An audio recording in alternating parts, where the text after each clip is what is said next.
Итак, вы сейчас наблюдали небольшой отрывок видео из разряда удивительного поиска стука в подвеске, потому что стуки эти проявлялись на данном автомобиле только при проезде достаточно серьезных неровностей.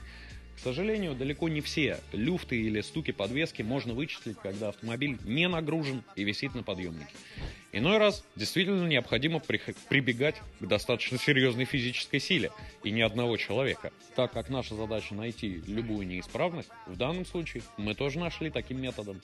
Микролюфт стоек стабилизатора пока еще совсем начальный. Ездить так дальше можно, но вопрос комфорта, поэтому лучше, конечно, их заменить, пока они не разбились окончательно и не застучали еще в 2 раза сильнее.